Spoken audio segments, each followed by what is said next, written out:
Halo teman-teman, kali ini kita akan membahas materi tentang indeks nilai dan indeks bertujuan khusus. Yang pertama, apa itu indeks nilai?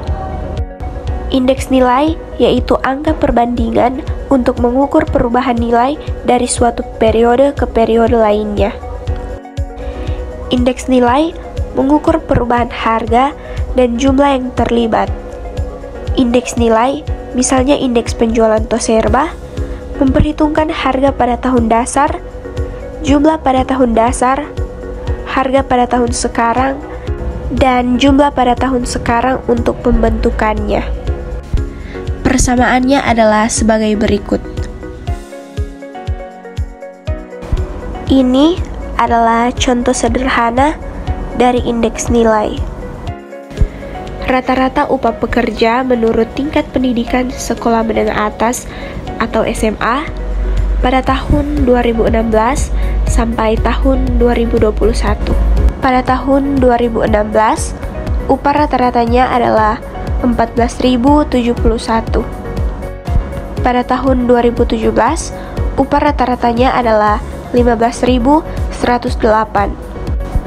Pada tahun 2018, upah rata-ratanya adalah 15.290. Pada tahun 2019, upah rata-ratanya adalah 15.809. Pada tahun 2020, upah rata-ratanya adalah 16.677. Dan pada tahun 2021, upah rata-ratanya adalah 16.961. Jadi, rata-rata keseluruhan upah pekerja menurut tingkat pendidikan sekolah menengah atas atau SMA adalah 93.916 per 6 sama dengan 15.652,6. Selanjutnya, pada tahun 2016, upah rata-ratanya adalah 14.071 dan perhitungannya 89,90.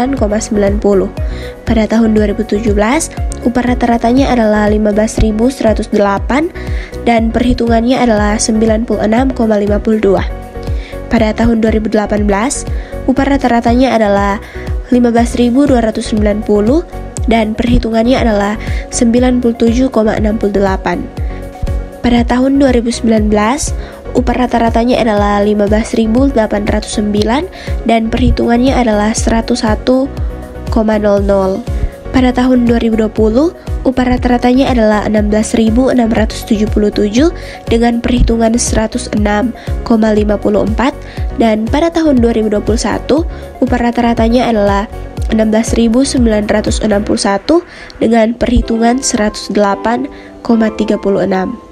Jadi jumlah upah rata-rata dari tahun 2016 sampai 2021 adalah 93.916 dan jumlah perhitungan dari tahun 2016 sampai 2021 adalah 600. Dan di sebelah kanan adalah cara menghitung upah rata-ratanya. Sekarang kita akan masukkan data indeks nilai ke dalam bentuk SPSS. Pertama-tama kita pilih variabel view, lalu pada kolom nama kita beri nama upah, dan di kolom label kita beri nama rata-rata upah pada tingkat pendidikan SMA. Lalu pada kolom measure-nya kita ubah menjadi scale. Lalu kita klik data view. Lalu kita input datanya, klik analyze, descriptive, statistik, lalu pilih descriptive. Lalu kita input ke variabel, lalu klik option. Pada kolom option ini, kita hanya mencentang min saja, lalu klik continue, lalu klik OK. Nah, rata-rata upahnya itu sebesar 15.652,67. Lalu kita kembali lagi ke variabel view. Lalu pada kolom nama kita beri nama min. Dan pada kolom label kita beri nama rata-rata keseluruhan.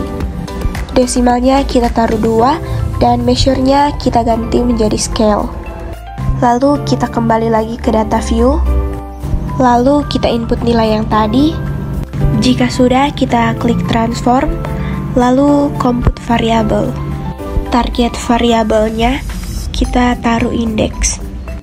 Lalu ikuti saja apa yang saya tampilkan. Lalu pada function group kita pilih alt, lalu klik OK. Setelah itu kita dapatkan indeks harganya.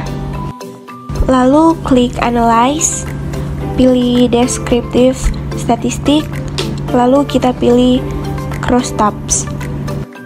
Lalu kita pindahkan dan dia akan terlihat seperti yang ada di gambar. Lalu kita klik OK. Lalu kita klik analyze lagi, descriptive statistik, dan pilih descriptive. Lalu kita pindahkan dan ikuti saja seperti apa yang ada di gambar. Lalu klik option, dan di option kita hanya akan mencentang min saja. Lalu klik continue, setelah itu klik OK. Nah, ini adalah hasil dari indeks nilai. Yang kedua, indeks bertujuan khusus. Berbagai indeks penting diolah dan diterbitkan oleh lembaga swasta. J.D. Power and Associates menyurvei para pembeli mobil untuk menentukan seberapa puas para pelanggan dengan kendaraannya setelah 1 tahun kepemilikan. Indeks khusus ini disebut indeks kepuasan konsumen. Lembaga keuangan perusahaan utilitas dan pusat penelitian universitas seringkali mengolah indeks tenaga kerja, jam kerja dan upah, serta penjualan eceran di daerah yang dilayani. Berbagai sosialisasi perdagangan mengolah indeks harga dan jumlah yang penting bagi ranah kepentingan utama mereka. Contoh sederhana indeks bertujuan khusus adalah sebagai berikut. Dewan Perdagangan Seattle ingin membuat ukuran aktivitas bisnis umum di bagian barat laut Amerika Serikat. Direktur Pembangunan Ekonomi diberi tugas untuk membuat indeks tersebut. Indeks itu disebut Indeks Aktivitas Umum di Northwest. Setelah berpikir dan melakukan penelitian mendalam, sang direktur telah menyimpulkan bahwa 4 faktor seharusnya dipertimbangkan, yaitu yang pertama, penjualan toserba daerah, yang kedua, indeks tenaga kerja daerah, yang ketiga, muatan mobil angkut, dan yang keempat, ekspor ke pelabuhan Seattle. Setelah melakukan peninjauan dan konsultasi, sang direktur memberi bobot penjualan toserba 40%, 30% untuk tenaga kerja, 10% untuk muatan mobil angkut, dan 20% untuk ekspor. Untuk membuat indeks aktivitas bisnis umum di Northwest pada tahun 2009 dengan menggunakan 1999 sama dengan 100, setiap nilai pada tahun 2009 dinyatakan dalam presentasi dengan nilai periode dasarnya sebagai penyebut. Sebagai gambaran, penjualan toserba pada tahun 2009 diubah ke dalam presentasi sebesar $544 per 520, 100 sama dengan 220. Hal ini berarti bahwa penjualan toserba telah bertambah 120% pada periode tersebut. Indeks aktivitas bisnis umum di Northwest pada tahun 2004 adalah 157,0 dan untuk tahun 2009 adalah 157,1. Penjelasannya adalah bahwa aktivitas bisnis telah meningkat 57,0% dari tahun 1999 hingga tahun 2004 dan 57,1% dari periode dasar 1999 hingga 2009. Indeks harga konsumen. Indeks harga konsumen adalah indeks harga yang mengukur harga rata-rata dari barang dan jasa yang dikonsumsi oleh rumah tangga. Indeks harga konsumen sering digunakan untuk mengukur tingkat inflasi suatu negara dan juga sebagai pertimbangan untuk penyesuaian gaji, upah, uang pensiun, dan banyak kontrak lainnya. Kegunaan indeks harga konsumen. Yang pertama, mengukur perubahan harga dari sekelompok barang dan jasa yang umum dikonsumsi masyarakat. Yang kedua, mengukur tingkat kenaikan inflasi dan deflasi berdasarkan perubahan IHK dari waktu ke waktu. Yang ketiga, sebagai pertimbangan untuk menyesuaikan upah dan tunjangan gaji pegawai. Yang keempat, penyesuaian nilai kontrak. Yang kelima, menentukan target inflasi. Dan yang keenam, indikator dini tingkat bunga, falas, dan indeks harga saham. Indeks harga produsen. Indeks harga produsen adalah angka indeks yang menggambarkan tingkat perubahan harga di tingkat produsen. Pengguna data dapat memanfaatkan perkembangan harga produsen sebagai indikator dini harga grosir maupun harga eceran. Inflasi atau deflasi produsen. Angka presentasi perubahan indeks harga produsen yang menggambarkan kenaikan atau penurunan harga barang maupun jasa secara umum di tingkat produsen. Harga dasar adalah harga yang diterima oleh produsen dari pembeli untuk suatu barang atau jasa yang diproduksi, atau harga pembelian dikurangi semua pajak ditambah semua subsidi yang diterima. Harga tidak termasuk semua biaya transport. Harga dasar sama dengan harga pembelian dikurangi pajak nilai tambah, dikurangi pajak produksi, dan ditambah subsidi. Dow Jones Industrial Average. Indeks ini merupakan harga saham, namun tentunya akan lebih tepat jika disebut sebagai indikator dibandingkan indeks. Nilainya merupakan rata-rata harga 30 saham perusahaan tertentu.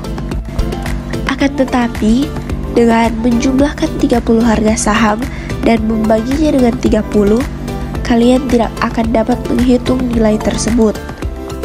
Hal ini karena adanya pembagian saham, merger, dan saham yang ditambahkan atau dikeluarkan.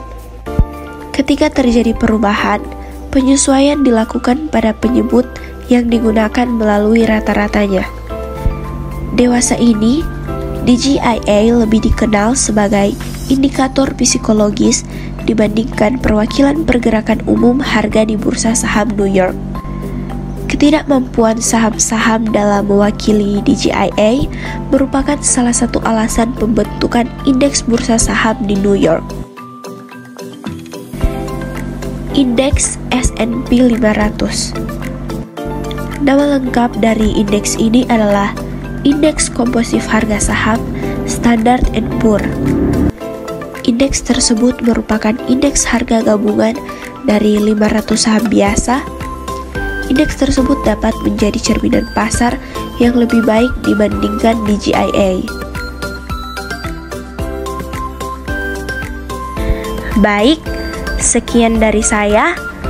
Terima kasih kepada teman-teman yang sudah mendengarkan.